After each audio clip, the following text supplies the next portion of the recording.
Ebrahim Raisi, Iran's infamous president, has died in a helicopter crash. I'm here to remind you a pattern you did not think about. Remember when Turkish lawmaker Hasan Bitmez said that Israel will suffer Allah's wrath and got a heart attack and died? Kurtulsanız vicdan azabından kurtulamayacaksınız. Vicdan azabından kurtulsanız tarihin azabından kurtulamayacaksınız. Tarihin azabından kurtulsanız Allah'ın gazabından kurtulamayacaksınız. Hepinizi saygıyla selamlıyorum. President Ebrahim Raisi wished Israel's destruction, and look what happened to him. Don't mess with the God of Israel. Known as the Butcher, during his years as the Chief of Justice in Iran, Raisi ordered the execution of over 4,000 political prisoners. For over a decade, the Iranian people have lived under his oppressive rule, and today they celebrate the end of a tyrant. But it's not really the end, and I'll explain. Raisi's career was built on blood. Before becoming president, he was the Chief of Justice, where he earned his brutal nickname, the Butcher. He was cruel, fiercely loyal to the Supreme Leader Khamenei, and said multiple times that Israel will cease to exist.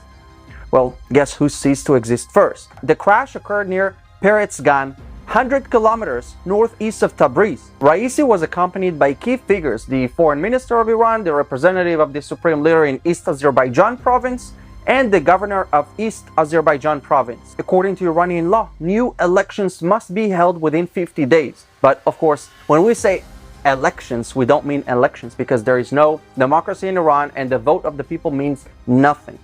On the streets of Iran, there are celebrations. Videos are coming out of Iran where fireworks are launched. Iranian people are rejoicing at the news of Raisi's death, because for them this is not just the fall of a cruel dictator, but the beginning of the end of a nightmare. Raisi's life was marked by violence and repression. As Chief of Justice, he played a key role in the 1988 mass executions of political prisoners. And let's not forget Flight 752. In 2020, the Islamic regime shot down a passenger flight 752 from Tehran to Kiev, killing 176 civilians. No one was held accountable. The families demanded justice, but the regime spat in their faces. The international community must stand with the Iranian people now more than ever. Raisi's death could mark a turning point in Iran's history.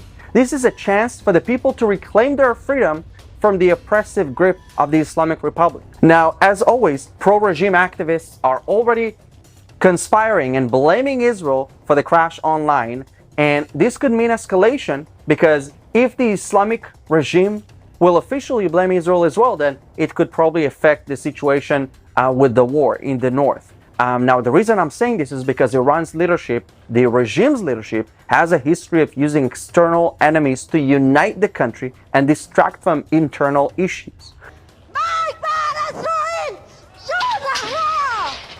We need to be vigilant and prepared for any fallout, but I have to say that Iranian people know who is their enemy, and it's certainly not Israel. Raisi's death leaves many questions. Will the regime tighten its grip to prevent a power struggle? How will the supreme leader respond? The coming days and weeks will be critical in determining the future of Iran. The people of Iran have shown immense courage and resilience. They are celebrating now, but the fight for freedom is far from over. We must support their struggle and stand against the tyrannical regime that has caused so much suffering. Raisi's approach towards Israel was always aggressive. He consistently called for Israel's destruction and supported militant groups like Hezbollah and Hamas. His death might change the dynamics in the region, but it could also lead to a short-term escalation as the regime seeks to reaffirm its strength. I believe that the Islamic regime will probably respond with increased repression at home and probably blame abroad. They will try to maintain control by any means necessary. So stay tuned and keep spreading the word. The fight for freedom in Iran is far from over, but with unity and determination, victory is within reach.